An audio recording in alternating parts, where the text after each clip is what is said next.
This video is brought to you by WeGotSoccer.com, offering all the latest soccer gear at everyday low prices.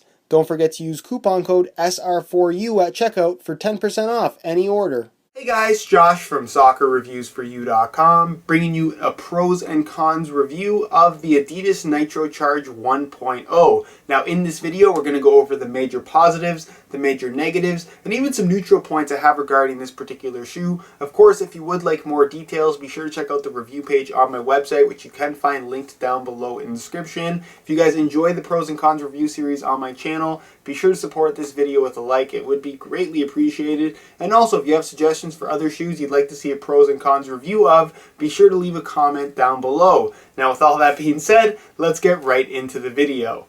One of the most unique elements of the Nitrocharge 1.0 that really sets it apart from anything else out there on the market is that it's protective without being bulky. Now at the front of the shoe, you're going to find that the upper is made from Adidas's Hybrid Touch Synthetic, which on its own is not particularly protective, but you're going to find these pre-molded foam inserts here in the forefoot that not only allow for a slightly softer touch on the ball, but also provide a lot of additional protection should you get stepped on in this toe area. Of course, you do have the Sling, which is a fairly rigid rubber material as well. So again, while it may not be intended as a protective element, should you get stepped on this rubber band, again, you're going to have that extra protection that you wouldn't normally have.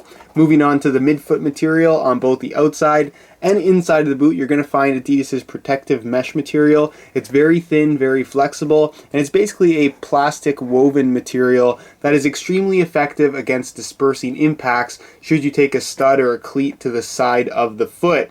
And again, adds that next level of protection without adding any bulk to the shoe itself. And then moving on to the back area here, you can see that you have these inserts of foam padding around the Achilles tendon area. It's not an area of the shoe that is going to be making touches or contact with the ball. So again, bulk is not an issue here, and you get that extra padding, which adds a lot of additional protection that you wouldn't normally have, and is normally an area that is pretty exposed on any soccer shoe. And then of course you do have your very, very solid external plastic heel counter, which is of course part of the sprint frame. So again, if protection is something that you value, but you don't necessarily want something that's extremely bulky on your feet, the Nitrocharge 1.0 is going to do that better than any other shoe on the market.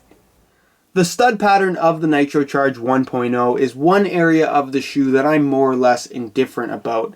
I've mentioned this before and I'll say it again, this isn't my personal favorite stud pattern to use. We've seen it a lot from Adidas on several different models over the last couple of years.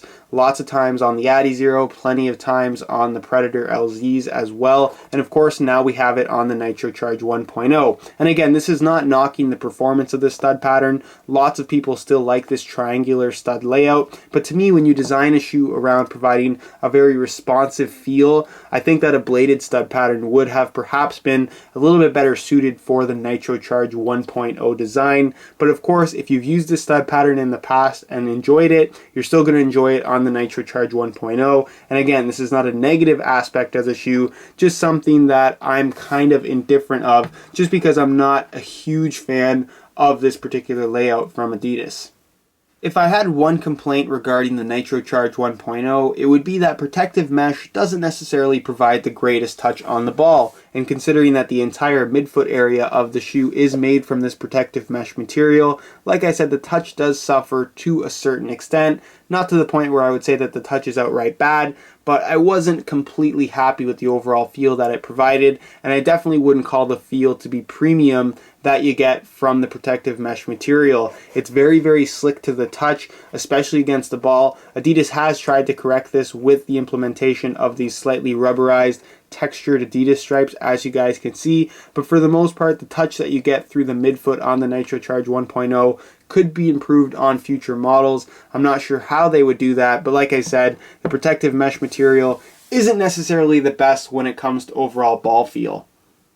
The introduction of Energy Sling technology is another standout feature of the Nitrocharge 1.0 that sets it apart from anything else currently out there on the market. Now, the sole purpose of the Energy Sling technology is to provide as responsive a feel as possible, and it does that extremely effectively. Now, essentially what it is an external rubber element that is not necessarily designed for striking the ball. although depending on where you make contact, it will provide that little bit of additional grip, but it works in junction with the lacing system, cutting diagonally across the forefoot area. So when you do pull the laces tight, you'll find that it hugs your foot very securely in the forefoot area, keeps everything well supported and locked in place. But when you go to make hard lateral cuts, because the Energy Sling is positioned in the main push-off points of the upper, you're not going to get any rollover whatsoever when making these hard lateral cuts. You're going to get a very responsive feel due to the reinforcement in this area of the upper.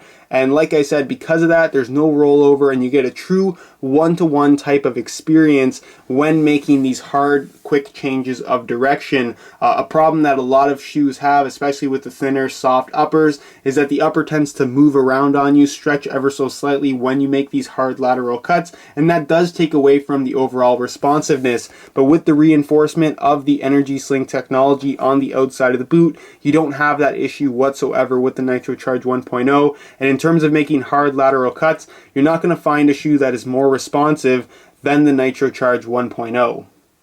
Along with the introduction of Energy Sling technology, we also saw Adidas introduce EnergyPulse technology, mainly in the forefoot area of the sole plate. Now you can see the EnergyPulse branding right here. It has to do with this zigzag pattern here running through the forefoot, and essentially what it is a slightly stiffer plastic material that is supposed to be more responsive and provide somewhat of an energy return when sprinting and accelerating and stuff like that. And in hand, when you bend the forefoot area, it is noticeably stiffer than other Adidas models that also feature a sprint frame construction.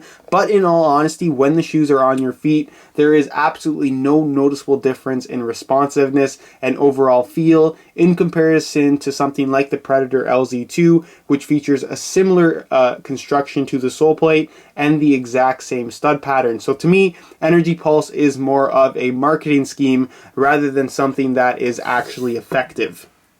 For a shoe that's as protective as the Nitrocharge 1.0, this boot has a nice streamlined feel on feet and a nice snug fit overall. You're going to notice that the Energy Sling area of the boot is fairly unique in that when you pull the laces tight, it definitely does hug the forefoot area of your foot, but not uncomfortably, so keep that in mind. It never feels like you're being squeezed into the shoe or anything like that. Another thing to note is that because there are so many synthetic and fairly hard materials on the upper of the shoe, you're not going to get much stretch out of it whatsoever. So the way it fits from right out of the box is the way it's going to fit for its entire lifespan. In terms of width, this is a moderately wide shoe, and just as long as you don't have excessively wide feet, you should be able to fit in the Nitrocharge 1.0 just fine. Just keep in mind again that it isn't going to stretch whatsoever, maybe just a little bit in the toe box area because of the soft hybrid touch synthetic. Also, in terms of sizing, I find that they run true to size. I'm wearing my usual size 9 US, and the fit and the length is absolutely perfect. So if you are looking to order a pair for yourself, I would strongly recommend going true to size. Alright guys, that's it for my review of the Nitrocharge 1.0. There's two words that I would use to describe this particular shoe. The first word being protective, and the second word being responsive. So if either of those two elements sound attractive to you, then I would strongly take a look at the Nitrocharge 1.0, because as of right now, it's the only shoe on the market that would meet those two requirements, at least in my opinion. Now, as far as getting more information, like I said earlier, if you want more details, be sure to check out the review page on my website, linked down below in the description. Not only will you find the full written review, but you also find buy it now links with the best prices online, including exclusive SR4U coupon codes to get yourself some additional discounts if you are interested in ordering a pair of these for yourself. If you have any questions or suggestions, feel free to leave a comment down below. If you enjoyed today's video, be sure to support it with a like. Subscribe if you haven't already for daily videos on all the latest soccer gear. You can find all of my social media information down below in the description as well. And other than that, guys, hope you enjoyed today's video, and as always, thanks for watching.